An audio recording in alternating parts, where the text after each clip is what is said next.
रहमानिर्रहीम। अस्सलाम वालेकुम। मेरा नाम डॉक्टर फ़ारूक इस्लाम है और बाय प्रोफेशन मैं एक फ़िज़िकल थेरेपिस्ट हूँ। इससे पहले आप मेरी कुछ एजुकेशनल वीडियोस देख रहे थे जिसमें मैंने एनाटमी में कुछ बोन्स के बारे में बात की थी, लेकिन मेरी आज की ये वीडियो उन कंटेंट से बहुत मुख्तलिफ है। आज की मेरी वीडियो शियाटिका पेन से रिलेटेड है, जो PIVD या फिर डिस्क प्रोलैप्स या फिर डिस्क हर्निएशन की वजह से होती है। ये शियाटिका की पेन बैक से निकल सकती है, आपकी बटक से निकल सकती है और ये आपके थाई में, काफ में और इवन फुट तक भी ट्रैवल करती है। और मेरे साथ भी कुछ इसी तरह की कहानी हुई है। आज इस पेन को छठा दिन है। ये पेन कुछ इस तरह से शुरू हुई थी कि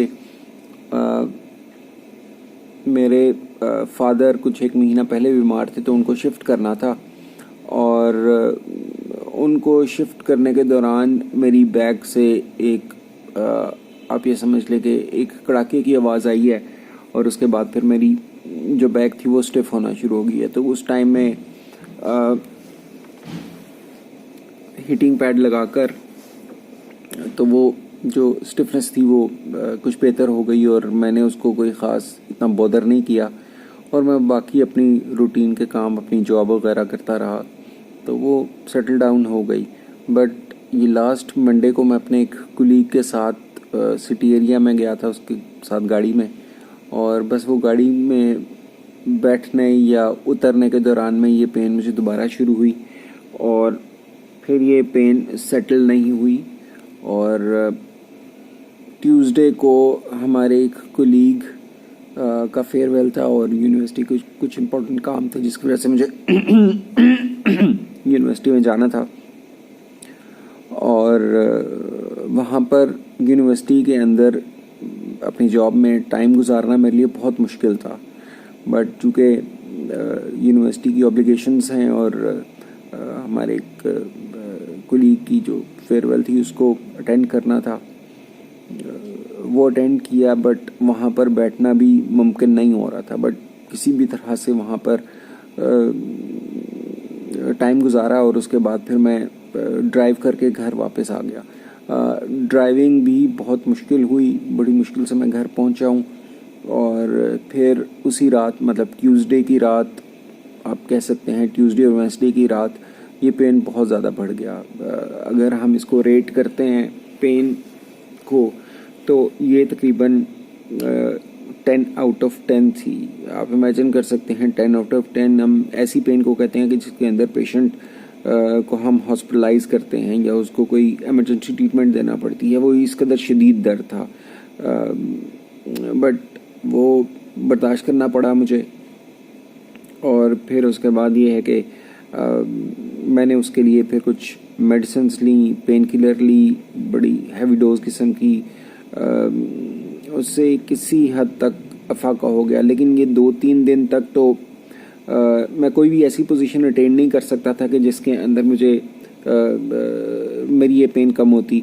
अभी भी आप मुझे देख रहे होंगे कि मैं इस वक्त प्रोन लाइन में अपनी बेली के ऊपर लेटा हूँ और शुरू से लेकर अभी तक मेरे लिए यही वो पोजीशन है जो सबसे ज़्यादा कंफर्टेबल है। तो मैं आप लोगों से भी ये कहूँगा कि अगर आप में से किसी को ऐसी कोई दर्द है, तो जो पोजीशन आपको सबसे ज़्यादा कंफर्टेबल लगती है आप उस पोजीशन को अटेन करें और किसी दूसरी पोजीशन की तरफ ना जाएं जिससे ये पेन एग्रेवेट होती है। ये वीडियो बनाने का मकसद ये है कि अगर मेरे अलावा किसी और दूसरे शख्स को भी इस तरह से दर्द है तो मैं अपने इस एक्सपीरियंस से उसको गाइड कर सकूं कि देखें, ये पेन बेसिकली उस वक्त होती है कि जब आपकी डिस्क प्रोलैप्स हो जाती है, आपकी डिस्क स्लिप होती है और डिस्क शैटिक नर्व को कंप्रेस कर देती है। जब कंप्रेशन होती है तो फिर शैटिक नर्व इरिटेट हो जाती है, इन्फ्लेमेशन होती है और फिर वो अपने एक पर्टिकुलर पैटर्न के अंदर वो अपने साइन और सिम्टम्स देती है, पेन देती है, नमनेस देती है, टिंगलिंग देती है। मेरे साथ भी इसी तरह ही हुआ और उस टाइम तो समझ नहीं आती थी कि कौन सी पोजीशन के अंदर जाऊं जहां पर पेन सबसाइड हो। बट एनीवेज हमारे एक बड़े अच्छे दोस्त हैं, उनकी गाइडेंस को लेते हुए मैंने फिर इस पेन को मैनेज करने की कोशिश की और उनकी वीडियोस देखी, फिर उनसे बात की और ऐसा किया कि मैं प्रोन लाइन हो जाता था और अपनी बेली के नीचे 1-2 पिलो रख लेता था, जिसकी वजह से मुझे ऐसा लगा कि मेरी पेन बिल्कुल ही ख़त्म हो गई है। बट ये सब लोगों के लिए नहीं होगा। मैं एक दफ़ा फिर दोबारा बता दूं कि sciatica पेन के जो रिलीविंग पोजीशन है हर आदमी के लिए एक जैसे नहीं है। ये हर इंडिविजुअल के लिए डिफरेंट होंगे। जैसे मेरे लिए प्रोन लाइन के अंदर बड़ा कंफर्टेबल था, मैं 2 पिलोज़ रखे और उसके ऊपर मैं उल्टा लेट गया और शायद 2-3 सेकंड्स के अंदर ही वो पेन बिल्कुल गायब हो गया। जो पहले 10/10 था जिसमें मैं चीख रहा था और वो उसके बाद तकरीबन 1-2 के ऊपर चला गया, जो कि मेरे लिए बड़ा हैरान कुन था कि ऐसा भी हो सकता है। बट ऐसा हुआ और उसके बाद जो मेरी पेन कम हुई, फिर उसके बाद मैंने हीटिंग पैड अपने बैक के ऊपर और अपने थाई के ऊपर रखा, जिससे ये कंडीशन थोड़ी सी और बेहतर हो गई। उसके बाद थोड़ी देर के बाद मैंने ये पिलो अपने बेलीज में से निकाल कर अपने ये चेस्ट के नीचे रख लिया, उससे भी मैं काफ़ी कंफर्टेबल रहा।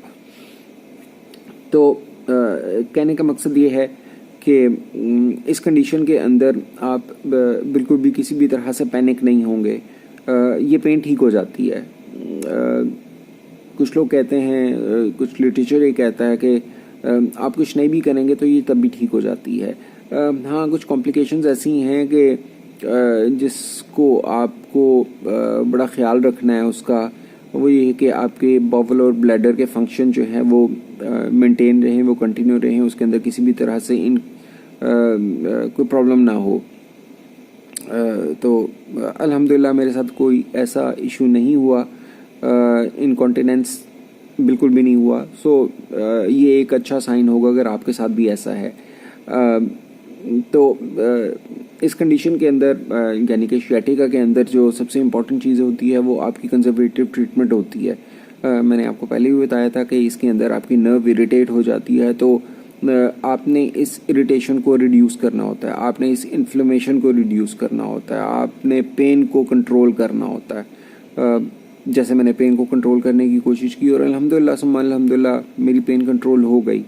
मैंने प्रोन लाइन लेटा रहा, मैं तकरीबन 4-5 दिन से 6 दिन से इसी पोजीशन के अंदर हूँ। शुरू में मैं सुपाइन लाइन सीधा लेटता रहा अपनी बैक के ऊपर, लेकिन उससे मेरा पेन सेटल डाउन नहीं होता था, तो फिर मुझे अल्टीमेटली मजबूरन मुझे उल्टा लेटना पड़ता था और मैंने ऐसा ही किया और अल्हम्दुलिल्लाह अब कंडीशन ऐसी है कि अब कुछ थोड़ी सी मेरी वॉक शुरू हो गई है। मैं तकरीबन 30-40 कदम अब वॉक कर लेता हूँ, जो कि पहले मेरे लिए मुमकिन ही नहीं था कि मैं 1 कदम भी उठा सकता था। मैं तो अपने बेड से नीचे नहीं था उतर सकता, ये मेरी कंडीशन थी। बट अल्हम्दुलिल्लाह सुम्मा अल्हम्दुलिल्लाह ये काफ़ी बेहतरी आ गई। दूसरी इम्पॉर्टेंट चीज़ जो मुझे आप लोगों के साथ शेयर करना है कि इस दौरान में जब आपको sciatica है तो आपको कॉन्स्टिपेशन नहीं होनी चाहिए। किसी भी तरह से कोशिश करें इसको अवॉइड करें, क्योंकि जब आपको कॉन्स्टिपेशन हो या आपको ब्लॉटिंग हो तो ये आपकी कंडीशन को एग्रेवेट कर सकती है।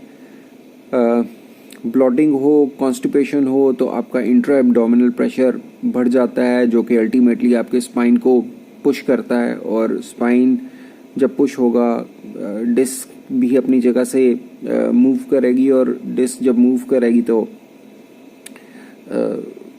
डेफिनेटली वो आपकी नर्व को भी कंप्रेस करेगी। नर्व कंप्रेशन होगी तो उसके फिर साइन और सिम्टम्स आपके सामने आना शुरू हो जाएंगे। तो कोशिश करें कि आपके जो कॉन्स्टिपेशन है वो ना हो। आप कोशिश करें कि डाइट जो है वो अपनी बैलेंस रखें और फाइबर डाइट यूज़ करते रहें। वाटर इनटेक अपना बेहतरीन रखें। परेशान ना हो, इंशाल्लाह ये चीज़ें रिकवर हो जाती हैं। मैं भी अभी रिकवरी फेज़ के अंदर हूँ। अभी मुझे नहीं पता कि मुझे और कितने दिन लगेंगे इस चीज़ से निकलने के लिए, लेकिन ये है कि कुछ बेहतरी नज़र आना शुरू हो गई है। यस, आपको पेशेंस से काम करना है, आपको बड़े सब्र से काम करना है। ये ऐसा नहीं है कि आज आपको पेन हो गई है तो कल ये वाली पेन ख़त्म हो जाएगी, ऐसा नहीं होगा।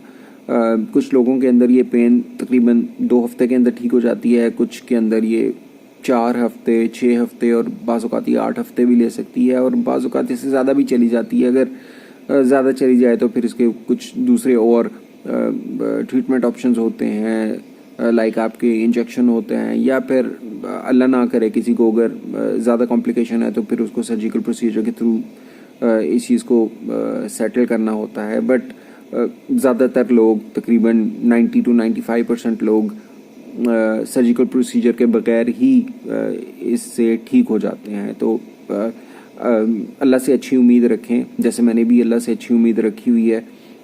इस दौरान में आप पैनिक बिल्कुल ना हो, अल्लाह को याद रखें, अल्लाह की इबादत करते रहें। जैसे मैंने जो भी पोजीशन थी, जिस तरह से भी मेरे लिए मुमकिन था, मैं इसी पोजीशन के अंदर नमाज़ पढ़ता रहा हूँ।